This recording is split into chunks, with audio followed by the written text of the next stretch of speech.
Over. The problem is very simple, very easy to understand, and also the solution is pretty straightforward. The solution methodology is dynamic programming, and only there are only few steps. So that's why I mentioned that it is pretty easy to understand. So let's get started. So इसमें होता क्या है कि we have like an array, right? And then basically we have to pick numbers in the array, but none of those numbers can be adjacent to one another. Okay, and the phrasing of the array, phrasing of the question is slightly different. Here I am just giving you what the raw meaning of the question is. During phrasing, if you look at the description of the problem, it will talk about some houses, and then each house will have some kind of value associated with it, and then or money in this case, which is the value. And then basically you can't draw up two houses which are adjacent to one another. Essentially, it boils down to the same explanation which I just gave. So, anyways, so now what will be the answer in this case? So the answer will be in this case would be we pick 2 and then we pick 9, we pick 1. Any other combination of picks in which any of the two picks are not adjacent to one another won't yield the maximum result. So this is the result in this case. Now, I'm keeping this explanation pretty short because there is nothing much to it. So now let's dive into the code. So what we do is that, okay, if the number of if the number if the size of the array is 1, then obviously we return the only number that is there.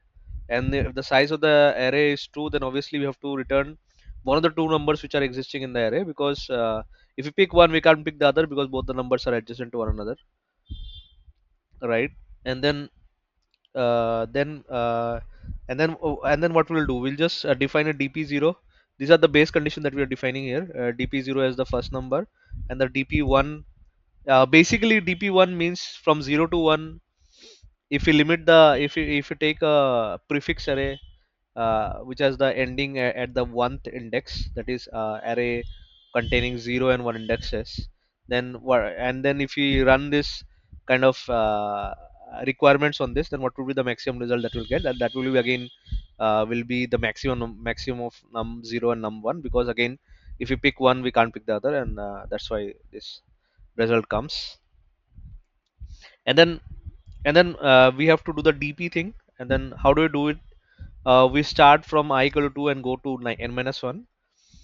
Suppose we are at a particular index called k, which is kind of greater than 2, but still not at n minus 1. So basically we know that all of the dp array from k minus 1 to 2, or 2 to k minus 1, has already been populated.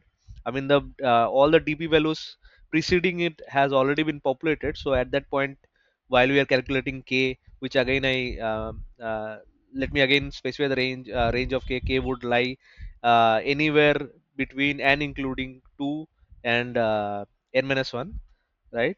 So k is basically greater than equal to 2 and less than equal to n minus 1. In all those scenarios, we know that by the time k comes, then the dp array ranging from 2 to k minus 1 is already populated, right? So that's the um, uh, generic scenario which happens in any 1D DP. So obviously, what is option 1 here? So option 1 is we don't choose the ith element. That means we can choose the I minus 1 element, and that's why we are doing dp I minus 1. Okay, but option 2 is we choose the ith element, then obviously we can't choose the I minus 1 element. We have to leave that, and that's why the rest of the answer for option 2 would be obtained by looking at the value of dp I minus 2. And then obviously we'll take the max of that as the dp of ith, and then we'll move on. I mean, move the iteration forward till we go to the end of the iteration, which is when I becomes equal to n minus 1.